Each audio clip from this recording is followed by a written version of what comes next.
네, 안녕하세요. 당신의 영화를 읽어드립니다. 주연입니다. 요즘에 한참 그 드라마죠. 대도시의 사랑법, 그리고 영화 키친, 결혼 전야, 또 새해 전야, 당신 거기 있어 줄래요? 늘 새로운 소재로 우리에게 행복을 또 이렇게 전해주시고 많은 이야기거리를, 생각할 거리를 선물해 주셨던 홍주영 감독님을 모셔보겠습니다. 오늘 모임의 컨셉은 진행되었던 또 토크 콘서트랑은 다르게 네. 정말 허심탄회하게 저한테 듣고 싶은 아주 사소한 이야기들도 다 들려드릴 마음의 준비를 하고 왔어요. 그래서 여러분들이랑 좀 따뜻하고 네. 소소한 이야기들을 가능한 길게 나눠보면 어떨까 싶습니다. 편하게 들어주세요. 네. 요즘에 그럼 어떻게 지내고 계세요? 아마 여러분들도 그러시겠지만 마음으로도 바쁘고 네. 그냥 뭔가 약속으로 분주한 그런 연말이잖아요. 감독은 일상을 어떻게 메우지? 너무 궁금해하실 것 같은데 사실 작품과 작품, 그러니까 여러분들이 상상하시는 촬영과 촬영 사이에 사실은 굉장히 바빠요. 누가 숙제를 주지 않아도 내가 다음 작품을 뭘 할 건가, 전작에서 내가 뭘 좀 다르게 갈까, 뭐 이런 아주 복잡한 고민들을 하는데 요즘 주로 정말 하고 있는 일들은 아무래도 연말이다 보니까 특히 이제 10월 21일에 제가 최근에 만든 드라마를 릴리즈를 했는데 대도시의 사랑법. 네네, 네. 대도시의 사랑법이라는 드라마를 릴리즈했는데 이 드라마가 제가 처음 연출해보는 거거든요. 드라마는 처음이에요. 네, 드라마 처음이에요. 영화 감독님이신데. 근데 영화는 개봉일 그리고 극장에 걸려있는 그 순간에 되게 포커스가 맞춰져 있다면 드라마는 되게 그냥 꾸준히 반응이 있어요. 그래서 그런 다양한 반응들을 SNS건 아니면 직접이건 이렇게 이야기 통해서 듣는 것도 너무 재밌고요. 또 저한테도 어쨌거나 5번째 작품 정도인데 길게는 그런 반응들을 다양한 방식으로 받는 건 되게 재밌는 일이고 그래서 이 순간을 좀 즐기고 있다고 해야 되나요? 네, 그러고 있어요. 네.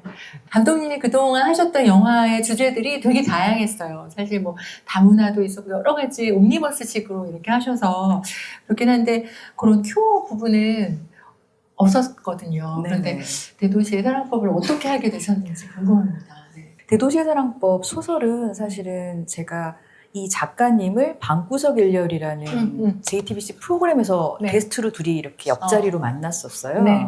근데 그때는 너무 죄송하게도 그분의 작품을 못 보고 못 읽고 만났었거든요. 그런데 그때 한참 이제 제가 이번에 만든 드라마에 어떤 소재로 갈 거냐, 어떤 주제로 이야기를 담아낼 거냐, 뭐 이런 고민들을 막 기획 프로듀서가 하던 참이었는데 TV에서 그 투샷을 본 거죠. 박상영 작가와 홍지영 감독이 같이 앉은 투샷이 있었는데 두 명이 이렇게 화면에 담겼는데 저 사람이 쓴 4개의 커다란 에피소드로 얽힌 대도시의 사랑법이라는 소설을 저 영화 감독이 만들면 어떻지? 이런 발상을 제3자가 하게 된 거예요. 그 소설은 여러분도 아시다시피 크게 4개의 파트로 되어 있는데 제가 아무래도 이제 4명의 감독님들 중에서 연장자에 속했기 때문에 선택권이 먼저 있었어요. 네, 그래서 저는 딱 3번째 이게 대제목이랑 소제목도 같은 대도시의 사랑법 중 대도시의 사랑법을 택하게 됐죠. 네, 뭐 사실 저는 그래서 모두가 대도시의 사랑법을 원하는 줄 알고 제가 나이로 밀어붙이고 순서로 밀어붙이고 이렇게 하려고 했는데 나중에 신혜이씨랑 인터뷰하려고 보니까 아무도 원하지 않았더라고요. 그냥 나만 원하고 있었던 거예요. 네, 근데 그게 참 신기하죠? 그러니까 같은 책을 읽고 내가 어떤 부분을 연출할까를 고민할 때 다 취향들이 다른 게 저는 되게 재밌었어요. 그러게요. 그래서 이 작업의 좀 특징이기도 하고요. 네. 감독님은 그러면 그 대도시의 사랑법 그 파트가 왜 어떤 면에서 마음에 와닿으셨나요? 그냥 이런 거죠. 이렇게 쇼윈도를 딱 지나가는데 저 옷은 그냥 내 거야. 뭐 이런 거 같은 느낌인 건데 저의 파티의 주인공만큼이나 굉장히 중요한 인물이 한 명 나와요. 규호라는 인물인데 그 인물이 갖고 있는 매력이랄까요? 나도 저런 사람 만났었으면 참 좋았겠다. 뭐 이런 생각 했고요. 나는 주인공일까 저 사람일까 뭐 이런 상상 뭐 이런 것들을 가능하게 하는 그러니까 가끔 감독이 아 내가 이렇게 연출해서 배우한테 요거 시키고 제 3자적 입장이 될 때도 있지만 제가 그 이야기 속에 들어갈 때도 있어요.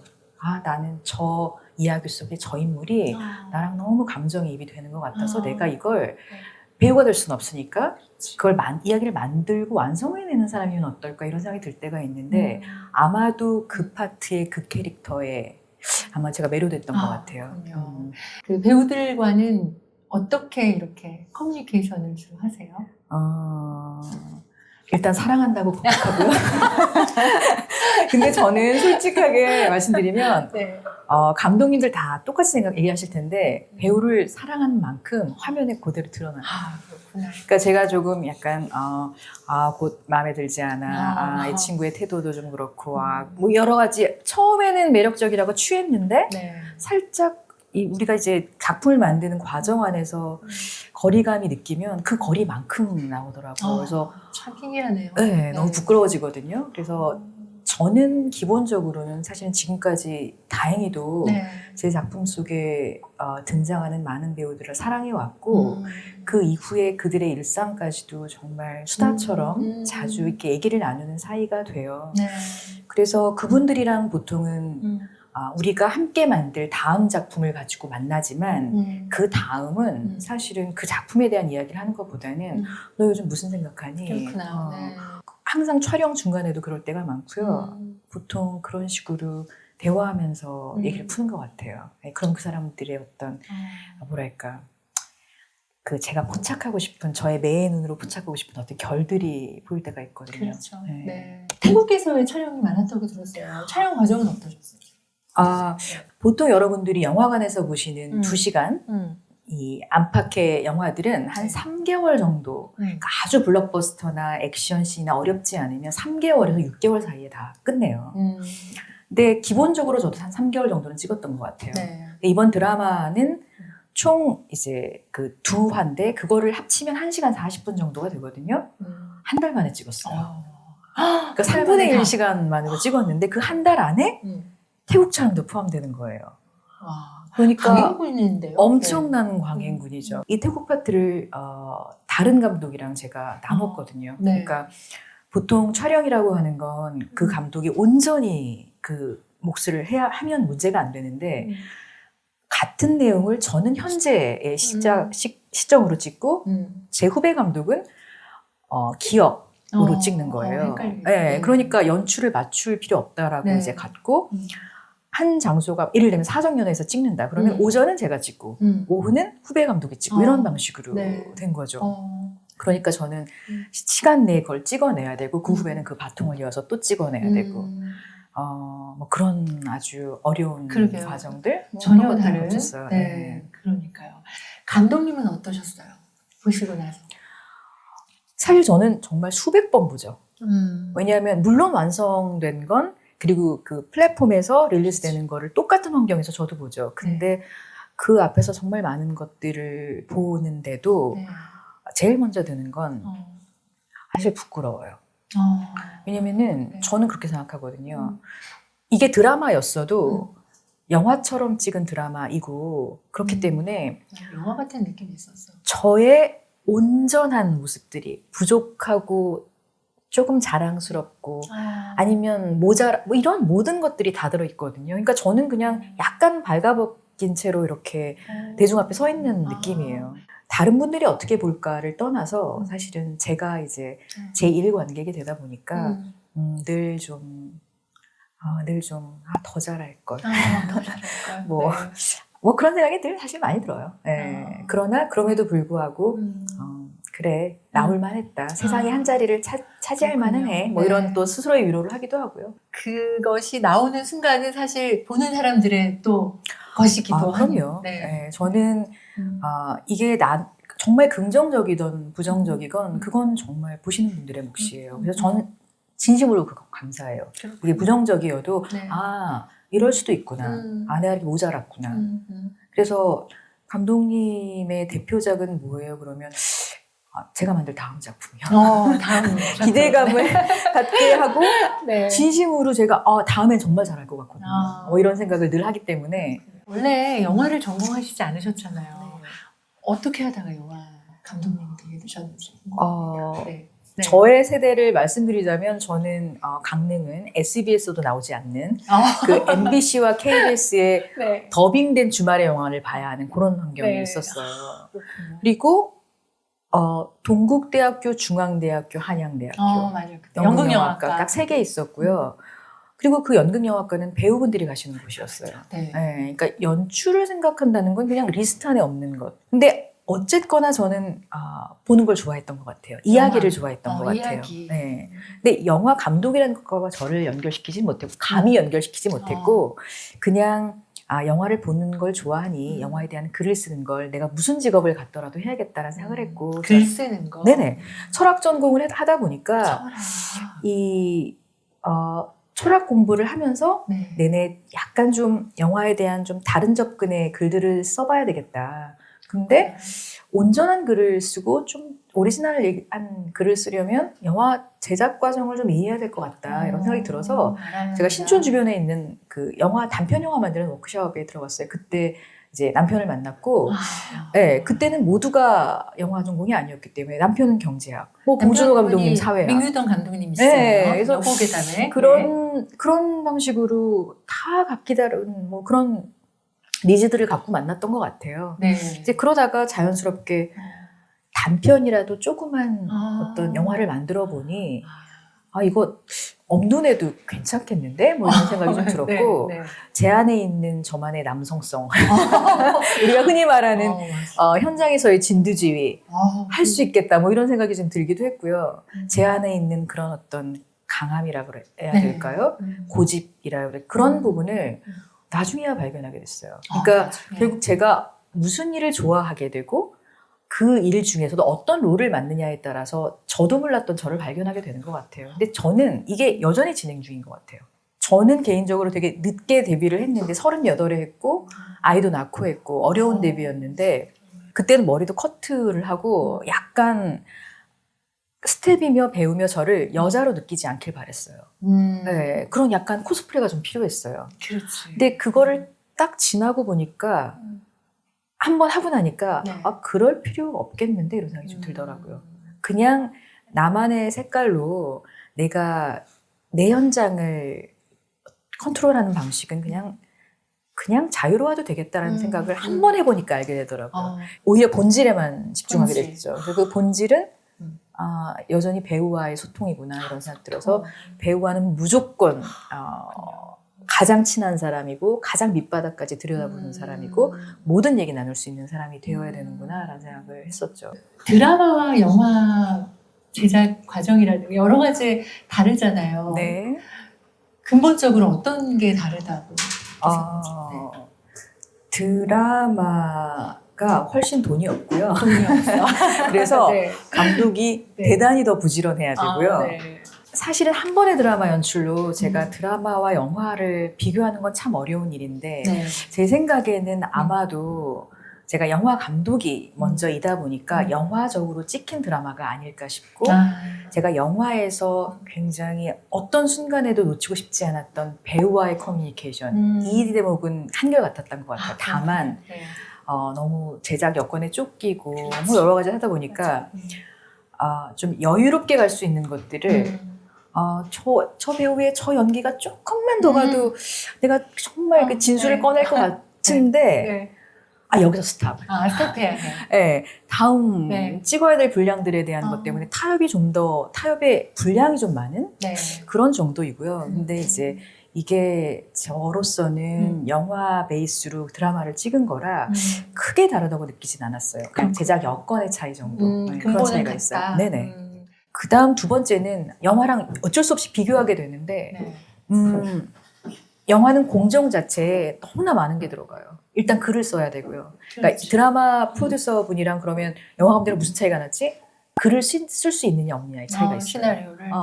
드라마 프로듀서 분들은 대부분 그냥 작가가 완성한 글을 그대로 영상화하시는 분들이세요. 근데 저희는 그렇게 작가가 완성한 글이라 하더라도 저희가 촬영에 맞게 고쳐요. 그리고 글을 고칠 수 있는 능력들이 되고 그 어떤 부분들을 허용을 받아요. 작가여야 그렇죠. 작가이자 감독이어야 되는 거죠. 그래서 그런 차이가 있고요. 보통 이제 드라마 PD님들은 편집권을 편집 기사님한테 이렇게 넘기시거든요. 근데 저희는 사실은 편집실 내내 같이 있어요.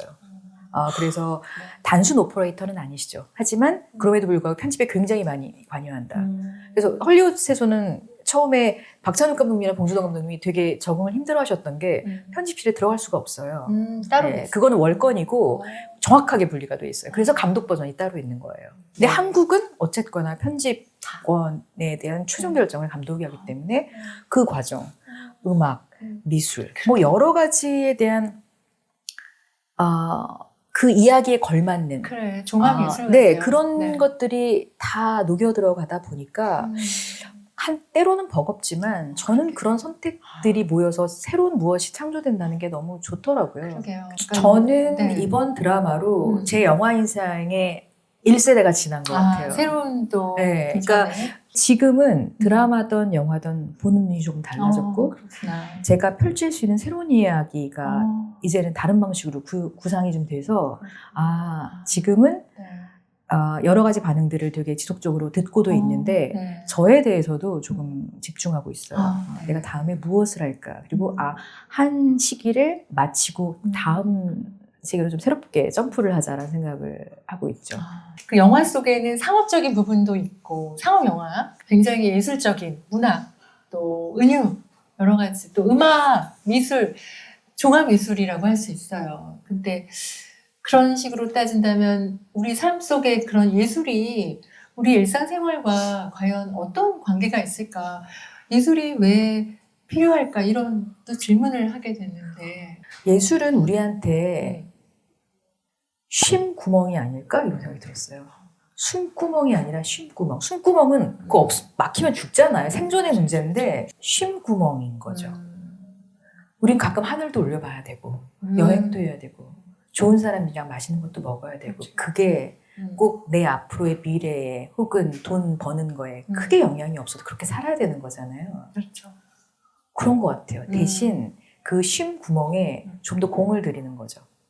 예술이라가 우리가 지칭할 수 있는 것에는 분명히 우리가 공을 들여 깊이 생각하는 무엇이 깃들여 있어야 된다고 생각해요. 근데 저는 이런 직업을 가진 창작자로서가 아니라 각각의 삶을 살아가고 있는 모두에게 그 예술의 영역이 있다고 생각하거든요.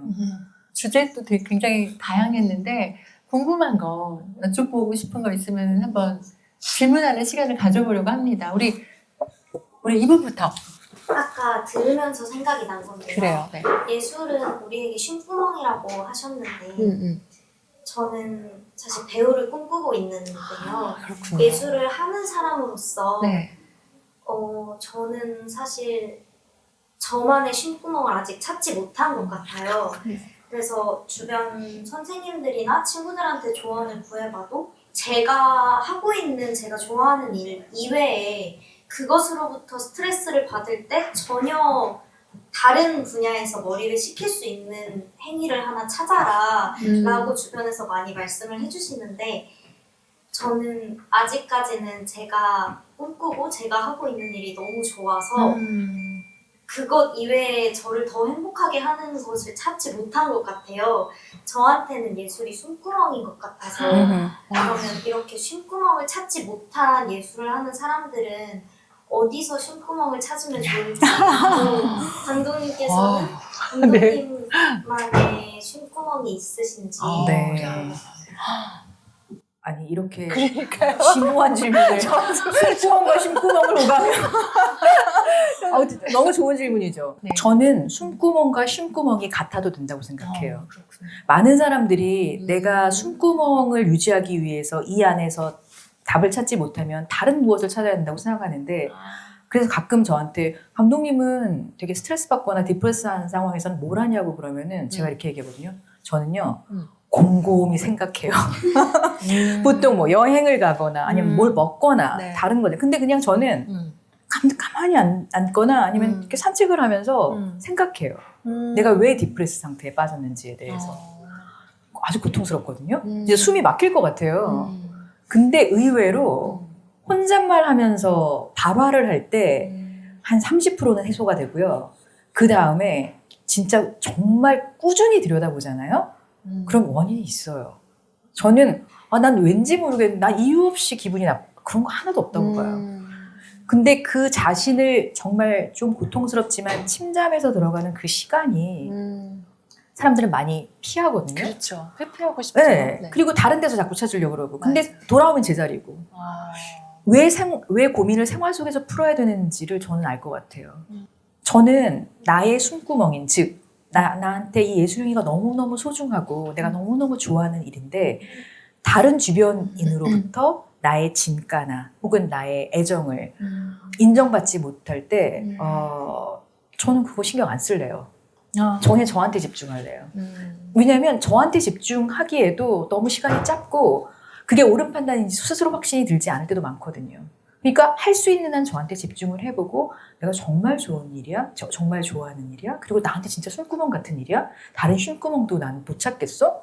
그럼 그거 하셔야죠. 저는 그렇게 생각해요. 그래서 저는 정말 저한테 찾아오는 모든 사람들한테 똑같이 얘기해요. 좋아하는 게 뭐야? 진짜야? 그게 너의 숨구멍이자 쉼구멍? 그거 해야지. 그냥. 그러면 더 좋을 것 같아요. 저는. 쉴구멍 찾을 필요가 없다고 했으니까. 물론 제 말이 정답은 아닙니다. 또 맡기시면 찾아오셔도 돼요. 아주 이제 한 해 또 끄시고 이야기해주고 싶은 것. 저는 아마 또 이 시간 이후로 그리고 이 연말을 혹은 연초를 다음 작품과 네. 다음 작품의 방식에 대해서 고민하면서 시간을 보낼 테고 여러분 또 여러분의 자리에서 Just Do It 하면서 새로운 도전을 네. 겁내지 마시고 그러게요. 네, 네. 저희 아빠가 하셨던 또 명언이 한 있죠. 인생 한 번이야. 네, 그렇군요. 뭘 주저하고 뭘 이렇게 가리니 이런 얘기 하셨던 것 같아요. 네. 그래서 저한테 그게 순간순간 되게 힘이 되기 때문에 여러분들한테도 무엇을 희망하시건 무엇을 계획하시건 그냥 잘 네. 갔으면 좋겠고 네. 좋은 일들이 있었으면 좋겠습니다. 그렇군요.